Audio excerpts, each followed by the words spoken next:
Salut les joueurs de tennis et bienvenue dans cette nouvelle vidéo.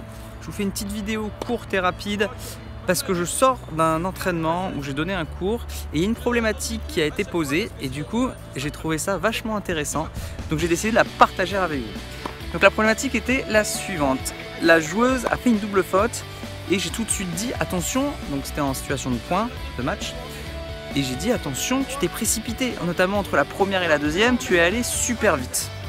Et donc je lui dis prends ton temps avant de servir la deuxième, tu fais rebondir la balle, tu respires, etc. Et là elle m'a dit oui mais moi je préfère quand même aller vite parce que si je prends mon temps je stresse trop.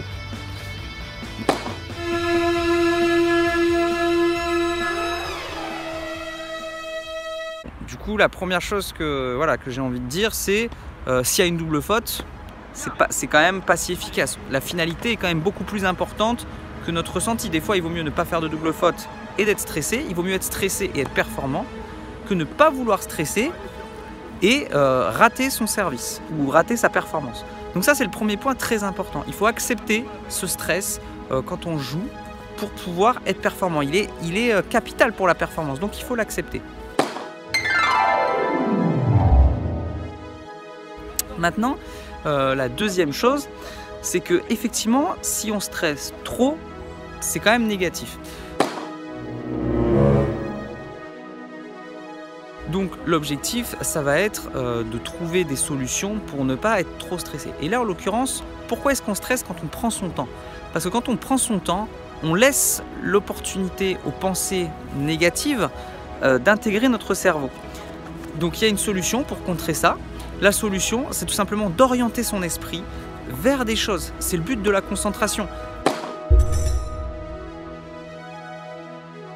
C'est pour ça qu'il y a des rituels qui existent au service. Si je pense à caler mes appuis, à mon centre de gravité, à ma prise, à ma respiration, si je me concentre consciemment sur les pensées que je vais avoir, des pensées positives, soit de combat, soit de confiance, etc., eh bien, je vais un peu moins stresser. Donc c'est pour ça que Nadal aussi, au changement de côté, peut-être que vous l'avez remarqué, j'ai été interrompu, donc voilà, donc c'était vraiment génial. Je vous mettrai en bonus à la fin de la vidéo, voilà, qui c'est qui m'a interrompu, et voilà. Donc je vais essayer de continuer sur ce que je disais, donc je sais plus du tout ce que je disais. Donc je disais voilà, il faut accepter le stress, première chose, et ensuite il faut se concentrer sur des choses. C'est sûr que si on prend du temps, mais qu'on ne sait pas sur quoi se concentrer, eh bien, on va laisser le stress nous envahir. Donc c'est pour ça qu'il faut décider à l'avance sur quoi on va se concentrer. C'est le principe des rituels.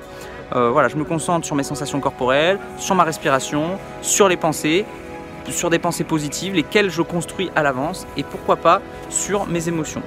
Donc ça, c'était le deuxième principe. Et troisième principe, donc on va en reparler d'ailleurs à la fin de vidéo, vous allez voir en bonus, c'est tout simplement cette notion d'individualité. Chacun est différent, donc certaines personnes vont devoir prendre leur temps et certaines personnes vont servir très vite.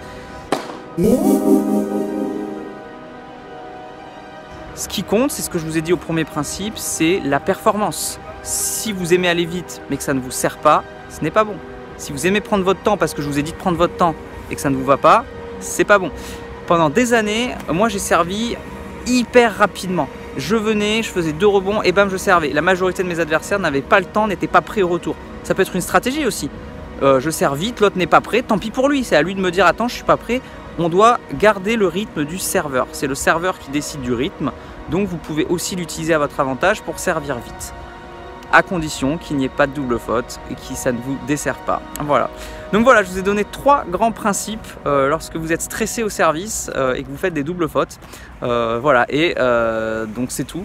Et en petit bonus, donc je vous mets l'interview donc de Hugo, vous allez voir tout de suite, qui m'a interrompu. Bon, j'ai été interrompu par Hugo qui est là, donc merci de ton interruption. Du coup, pour lui rendre l'appareil, je vais lui poser ma problématique et on va voir quelle est sa réponse. Donc la problématique est la suivante, c'est une joueuse qui fait une double faute parce qu'elle se précipite au service. Oui. Donc moi je lui dis, prends ton temps au service. Oui. Et là la réponse c'est, ouais mais moi quand je prends mon temps, ça me stresse. Donc je préfère aller vite que prendre mon temps parce que sinon ça me stresse trop. Oui. Alors du coup, quelle est ta réponse? Je comprends. On peut garder le rythme en servant. On a le rythme de la première, on sait où est la balle comment on a frappé la première balle. Donc du coup, on a encore la sensation qui est là, qui est palpable. Donc on peut tout de suite essayer de servir pour enchaîner et voilà, garder cette qualité-là. Par contre, forcément, se précipiter, c'est jamais bon, surtout au tennis. Je dirais que ça dépend des gens. Bon voilà, super, une très bonne réponse de Hugo, donc merci d'avoir joué le jeu, d'avoir répondu. Je t'ai interrompu, et merci de m'avoir interrompu, c'était génial. C'était normal. Voilà, merci d'avoir regardé la vidéo, donc c'était vraiment génial ce petit moment. Donc je vous dis à la prochaine. N'oubliez pas, j'ai besoin de votre feedback. Donc si cette vidéo vous a plu, s'il vous plaît, cliquez sur j'aime juste en dessous. Si ça ne vous a pas plu, cliquez sur je n'aime pas. Et moi je vais essayer de vous refaire des vidéos comme ça en impro après les cours sur des problématiques qui sont ressorties. Donc c'est des problématiques vraiment réelles de joueurs de club. Voilà, donc je trouve ça hyper intéressant.